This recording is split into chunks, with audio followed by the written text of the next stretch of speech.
sekarang persoalannya, apakah semua orang yang berkata, saya beriman, sudah otomatis perbuatannya akan langsung baik? Belum tentu.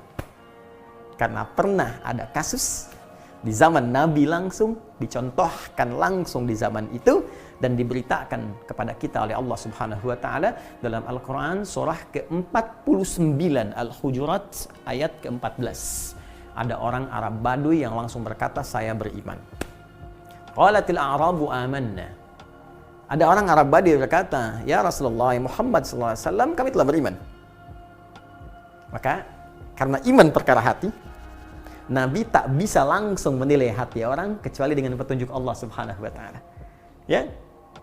Ya, maka diberikan petunjuk oleh Allah Subhanahu wa Ta'ala untuk menilai hati seseorang dengan bimbingan Allah Subhanahu wa Ta'ala. Maka kalimat keluar firman Allah Subhanahu wa Ta'ala diberikan pada lisan beliau, dikatakan, "Qul lam tu'minu." Katakan Muhammad sallallahu alaihi wasallam, kalian belum serius imannya. Tuh, belum sampai ke jiwa. Belum serius. Ya. Qul lam tu'minu. Walakin qulu aslamna wa lamma yadkhulul imanu fi qulubikum. Tapi katakan, kamu baru masuk Islam. Ya, kalimatnya baru di lisan. Asyhadu an la ilaha illallah, asyhadu anna Muhammadar Rasulullah. Ya, baru di lisan. Cuma belum sampai ke jiwa. Kalau Anda ingin melatih, kemudian bertanya pada Allah, ya Allah, saya ingin bertanya, bagaimana melatihnya? Karena bahaya kalau iman cuma di lisan. Ini baru di lisan, apalagi yang di lisan gak diucapkan, cuma di KTP dituliskan. Maka KTP-nya yang beriman tuh.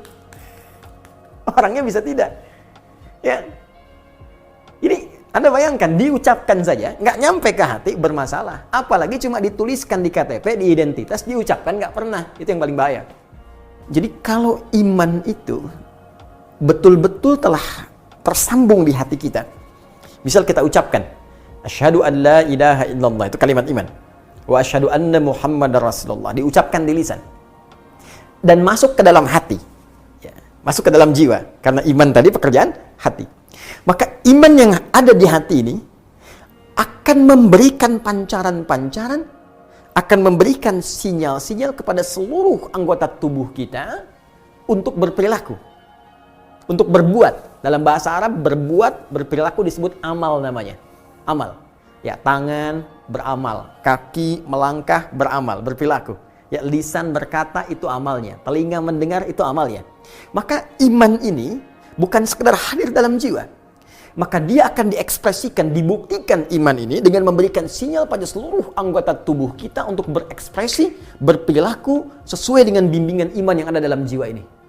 Karena itulah banyak ulama mengartikan ketika seorang sudah beriman, iqrarum bil lisan, ya, dia mengucapkan komitmen, ya, mengucapkan, menetapkan dengan lisannya, wa tasdiqum bil qalbi, dia benarkan, yakinkan dengan jiwanya, wal amalu bil jawarih. Setelah itu, iman yang terpatri di jiwanya akan membimbing seluruh anggota tubuhnya untuk berekspresi. Nah, karena dibimbing oleh iman, maaf sekali, karena iman ini tadi melahirkan sumber ketenangan dari kata aman, sumbernya dari Allah Subhanahu wa Ta'ala. Karena Allah itu baik, ya, dan karena sifat ketenangan, keamanan yang bersumber dari Allah baik, maka semua ekspresi yang dibimbing oleh iman itu pasti baik. Dalam bahasa Arab, setiap kebaikan yang dibimbing oleh nilai-nilai yang baik, maka disebut dengan sholih namanya. Pekerjaannya amal, ya, perbuatan baik yang disebut sholih. Kalau kita satukan jadi amal sholih. Karena itu, semua orang beriman dalam setiap waktunya, apakah tidurnya, makannya, kerjanya, masaknya, nontonnya, semua yang dia kerjakan pasti sholih, pasti baik. Ya. Waktu yang dia gunakan pasti saleh. Waktu yang digunakan untuk beraktivitas disebut asr namanya. Turun Quran surah 103 Al-Asr. Allah berfirman, wal asr, demi waktu yang aku berikan pada setiap manusia untuk beraktivitas. Innal insana lafi khusr.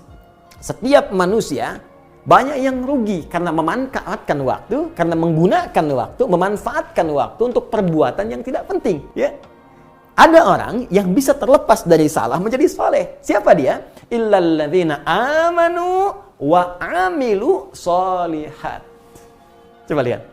Ya, ketika Allah menyebutkan kalimat iman, illalladzina amanu, iman, lantas bersanding dengan apa? wa amilus shalihat. Iman, amal, iman, amal.